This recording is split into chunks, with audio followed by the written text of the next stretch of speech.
Yes, my dear students, so welcome back to your channel Backbenchers Entry Excel 10.2 class 10 chapter 10 circles का हम कर रहे हैं।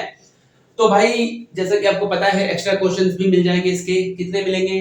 100 extra questions मिलने वाले हैं हर चैप्टर के हैं। इसके भी होंगे।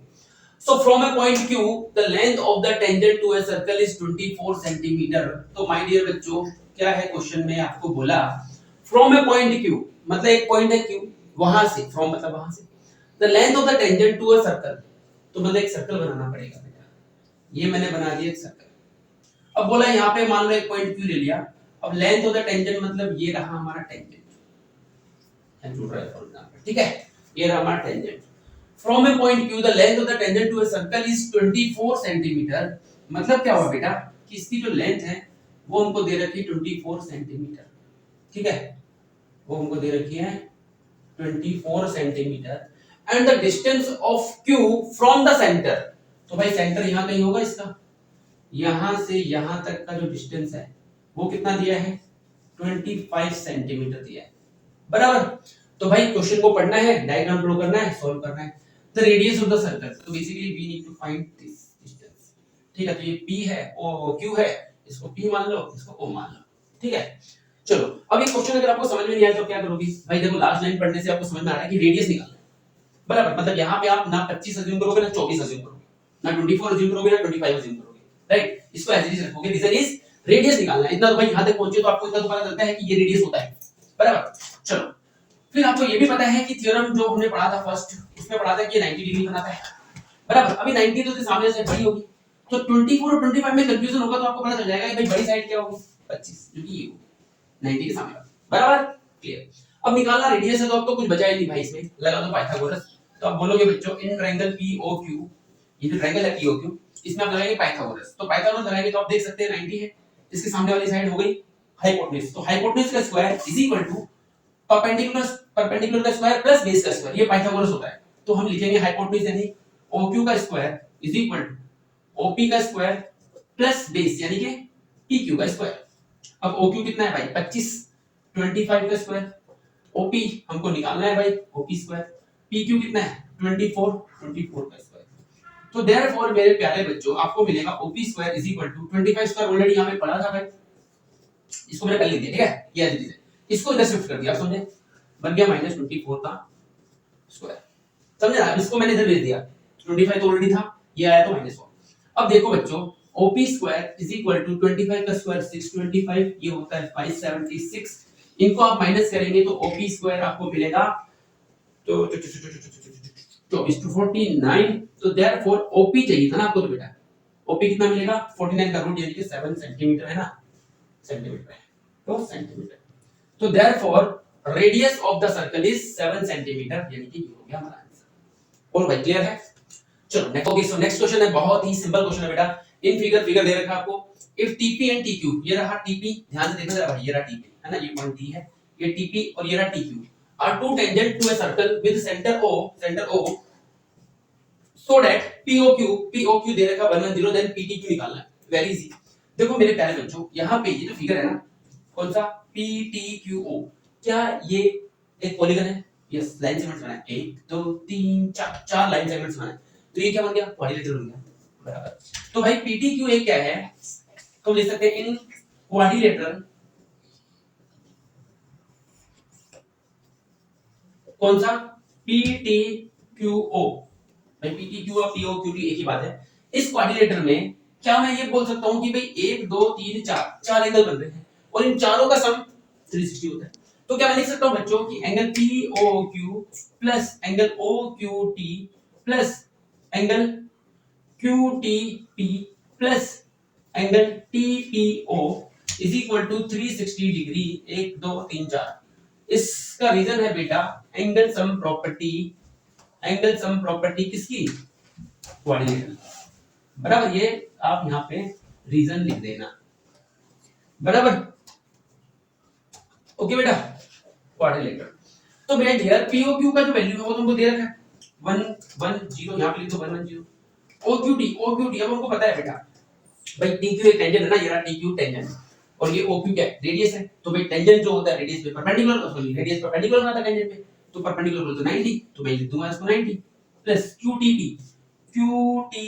ये तो आपको निकालना है भाई, PTQ लिखो या QTP लिखो, एक ही बात है ना, PTQ TQ एक ही बात है, राइट। सेंटर वाले को हम डिनोट करते हैं, तो सेंटर वाले को हम फोकस करते हैं, सेंटर वाला एंगल है उसकी बात कर रहे हैं। प्लस TPO मतलब अगेन ये TP क्या है, एक टेंजेंट है, OP क्या है, परपेंडिकुलर, तो बन गया 90 इज इक्वल टू 360 डिग्री, बराबर भाई। अब 90 90 180 180 प्लस 100 280 प्लस 10 290, ये बन गया 290 degree plus angle PTQ is equal to 360 degree. बोलो भाई क्लियर है, समझे ना। अच्छा अब ये निकालना है, इसको ले लो इधर, तो therefore angle PTQ is equal to 360 degree minus 290 कितना आएगा भाई, 60 60 10 70, तो देयरफॉर एंगल PTQ आपको मिल गया 70 degree my dear students. Easy. अगला क्वेश्चन भाई, ओके भाई, तो क्वेश्चन नंबर 3 में क्या बोला बेटा, टेंजेंट PA, ये रहा tangent PA and PB from a point P to a circle with the centre O are inclined to each other at an angle 80 degree. इसका मतलब क्या हुआ बेटा, तो दो जो टेंजेंट बन रहे हैं वो दोनों टेंजेंट कितना एंगल बना रहे हैं, 80 डिग्री का एंगल बना रहे हैं, ये वाला एंगल 80 डिग्री है, ठीक है। तो गिवन में क्या हुआ बेटा, गिवन अगर लिखना हो तो आप लिखोगे गिवन में एंगल APB जो है वो आपका 80 डिग्री आपको दे रखा है। देन आपको बोला फाइंड POA मतलब आपको इसको करना पड़ेगा जॉइन POA, राइट। तो आपको निकालना है बेटा POA ये एंगल आपको फाइंड करना है, कैसे करें। तो बेटा देखो सिंपल सा, अगर आपने ये कांसेप्ट समझा अच्छे से तो आप बता दोगे कि भाई ये 90 है, ये पूरा 80 है, ये बीच में से डिवाइड करता है दो इक्वल पार्ट में, तो ये 40 ये 90 90 130 ये आएगा 50, आंसर 50 आएगा। एमसीक्यू दिया होता तो आप सीधा निकाल देते, बट भाई क्योंकि एमसीक्यू नहीं है, हमको तो सॉल्व करके बताना है, तो कैसे आया बताना पड़ेगा। तो मेरे कहने में जो मैं आपको बोल रहा हूं कि ये जो लाइन है ये इसको दो इक्वल पार्ट में डिवाइड कर रही है, इसका प्रूफ करना पड़ेगा पहले, ठीक है। तो हम क्या करेंगे बेटा, इन दो को करेंगे कॉमेंट, तो यहां से चालू करते हैं हमारा प्रूफ। इन ट्रायंगल कौन सा बेटा, AOP एंड ट्रायंगल कौन सा, BOP ये दो ट्रायंगल में अगर देखो तो OP बराबर OP, रीजन आएगा कॉमन, आई बात समझ में, दोनों में OP आता है। OA बराबर OA दोनों इक्वल है, OA और OB, अरे भाई OB है ना, OA जो है OB के इक्वल है, राइट। इसका OA इसका OB दोनों क्या है बेटा, रेडियन, तो ये हो जाएंगे रेडियन, बराबर। एक और चीज निकालो tan, राइट, या फिर ये भी तो इक्वल है भाई AP और TB tangent of the common point, तो इसको हम लिख देंगे क्या, AP is equal to BP, reason क्या आएगा, टेंजेंट फ्रॉम कॉमन पॉइंट या फिर सेम पॉइंट इक्वल होते हैं बेटा, डन। तो आप देख सकते हैं यहाँ पे हमने साइड लिया, हम एंगल भी ले सकते थे RHS से भी हो सकता था, पर मैंने साइड ले लिया, ठीक है। तो साइड जान दो, तो एक साइड ये एक साइड ये एक साइड ये, तो हम बोलेंगे देयरफॉर बाय साइड ट्रायंगल कौन सा AOP is congruent to triangle BOP, then अब भाई ये दो ट्रायंगल कॉन्ग्रुएंट हो गए, तो सीधी से मैं ये वाला एंगल और ये वाला एंगल इक्वल बता दूं तो किसी को दिक्कत नहीं होनी चाहिए। So therefore angle APO is equal to angle BPO, reason आएगा by CPCT, इसको इक्वेशन 1 मान लो, ठीक है भाई। CPCT से मैंने क्या बता दिया, दोनों को इक्वल।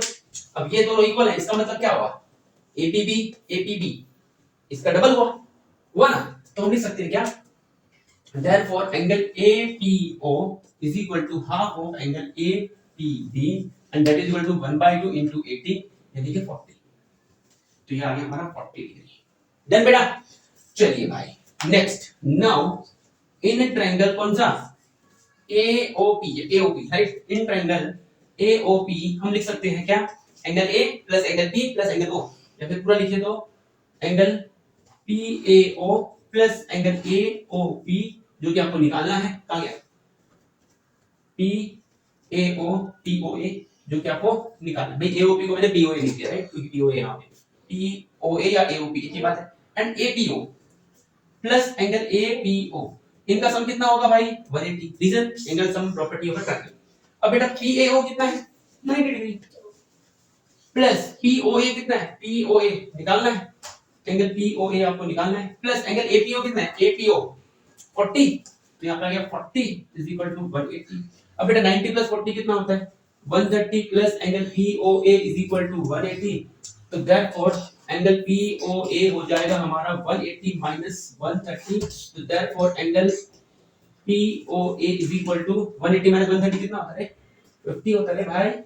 चलो, तो देयरफॉर एंगल POA कितना मिल गया आपका? 50 डिग्री। यहाँ पे होता है क्वेश्चन समाप्त। लेट्स सी अगला क्वेश्चन। So question number 4 में क्या बोला है बेटा? Prove that the tangents drawn at the end of a diameter of a circle are parallel. Very important question, at the same time very easy question मेरे प्यारे बच्चों। क्या बोला है भाई कि किसी भी सर्कल के एंड पे, किसी भी सर्कल के डायमीटर के एंड पे अगर आप टेंजेंट ड्रॉ करते हो तो पैरेलल होता है। तो भाई डायग्राम के माध्यम से समझते हैं कि क्या बोलना चाह रहा है। ये हमने बना लिया सर्कल। अब बेटा यहाँ पे आपने ड्रॉ किया टेंजेंट, ये आपने ड्रॉ कर दिया एक टेंजेंट, बराबर। ऐसे यहाँ पे आपने ड्रॉ कर दिया एक tangent, correct my dear students? ये आपने दो टेंजेंट ड्रॉ कर दिए बेटा। अब ये था मान लो आपका सेंटर O और ये पॉइंट A है, ये पॉइंट B है। अब बेटा ये है डायग्राम इसका। Prove that the tangent drawn at the end of the diameter, ये AB डायमीटर, उसके एंड पे मैंने टेंजेंट ड्रॉ कर दी। अब मुझे प्रूव करना है कि ये जो टेंजेंट है सर्कल पे आपने ड्रॉ किया है डायमीटर के एंड पे, वो पैरेलल है। कहानी समझ में करना है। अब इसको देख के एक चीज आपको याद रखनी बेटा, देखो कोई भी अगर दो लाइन पैरेलल होती है तो ये हमारा एक ट्रांसवर्सल बना। कंडीशन क्या है? दो लाइन अगर पैरेलल है तो ये ट्रांसवर्सल है। तो इसमें क्या होता था बेटा? इसमें होता था कि अगर ये पैरेलल है तो होता था, ठीक है, इन दोनों का सम 180, या फिर ये दोनों एंगल अल्टरनेट एंगल इक्वल, और वैसा वर्सा। अगर अल्टरनेट एंगल इक्वल है तो पैरेलल होगा, पैरेलल है तो अल्टरनेट एंगल इक्वल होगा, बराबर। अब देखो ऑलरेडी समझो इसको। क्या ये OA रेडियस है? क्या ये 90 है? क्या ये भी 90 है? भाई स्ट्रेट लाइन है तो 90, तो ये भी 90। अच्छा, सिमिलरली ये भी 90। अब देखो बेटा, मैंने आपको बताया कि भाई जब ये दो पैरेलल होती हैं तो इन दोनों का सम 180 होता है। देखो ये 90, ये 90, 180 हो गया। फिर दूसरा तरीका ये भी है कि भाई अल्टरनेट एंगल आप बता दो कि ये 90, ये जितना है उतना ही। तो देखो ये 90 है, ये भी 90, अल्टरनेट एंगल का इक्वल या फिर अल्टरनेट एंगल का इक्वल हो गया proof. Therefore the line L और M आर पैरेलल। सिंपल। आई बात समझ में? अब देखते हैं इसका प्रूफ करना क्या है। करना क्या है भाई? प्रूफ स्टार्ट करते हैं। ये सब लिख लेंगे आप कि लाइन L AB से ड्रॉ कर रहा है, AB डायमीटर सब लिखने के बाद में हम लिख देंगे यहाँ पे सिंस व्हाट, सिंस OA या फिर से लिखना radius, since radius are perpendicular to the tangent, therefore हम बोल सकते हैं क्या? हम बोल सकते हैं कि इसको पॉइंट को नाम दे दो AB ना, इसको नाम दे दो C, इसको नाम दे दो D। तो हम बोल सकते हैं कि OA परपेंडिकुलर हो ना, ये परपेंडिकुलर मतलब क्या हुआ? Angle CAO is equal to 90 degree. भाई परपेंडिकुलर मतलब क्या हुआ? टेंजेंट परपेंडिकुलर CAO 90 डिग्री हुआ ना, राइट। ये हो गई पहली इक्वेशन। सिमिलरली हम लिख सकते हैं एंगल DBO या फिर angle DBO is equal to 90 degree. भाई सेकंड पार्ट मान लो, इसको इक्वेशन 2 मान लो, ये 90 है, ठीक है ना। तो हियर एंगल CAO कंपेयर करेंगे ना इसको, is equal to angle DBO by comparing equation 1 and 2। Bracket में लिखो या पहले लिखो, कोई दिक्कत नहीं। तो CAO और DBO इक्वल आ गया, ये हमारा टारगेट है भाई। ये एंगल और ये एंगल इक्वल हो गया, बराबर। CAO बराबर DBO, ठीक है। So which are alternate angles, hence alternate angles are equal। simple। therefore L is parallel to M। therefore statement लिख दो भाई, क्या? tangent drawn parallel, therefore tangent drawn at the end of diameter are parallel of circle are parallel। बेटा समझ में आई बात? अपने हिसाब से कर सकते हो, कंसेप्ट बहुत सारे हैं, आप कैसे भी करो, रटने की जरूरत नहीं है। ये पैटर्न आपको फॉलो करना है, ऐसा कुछ नहीं है। बस जो भी आप लिख रहे हो वो लॉजिकल होना चाहिए, प्रूव्ड चीज होनी चाहिए, बराबर। आप चाहो तो इसको ऐसा भी कर सकते हो क्योंकि इन दोनों का सम कितना है? 180 है, तो आप बोल दोगे यहाँ पे इंटीरियर एंगल तो सेम साइड और ट्रांसवर्सल का सम 180 है, therefore this two lines are parallel. आगे बात समझ बेटा, लॉजिक हमेशा क्लियर रखो। तो आज के वीडियो में हम रखते हैं इतना। नेक्स्ट क्वेश्चन हम करेंगे नेक्स्ट वीडियो में। Till that goodbye, take care. पढ़ते रहो भाई, पढ़ते रहो।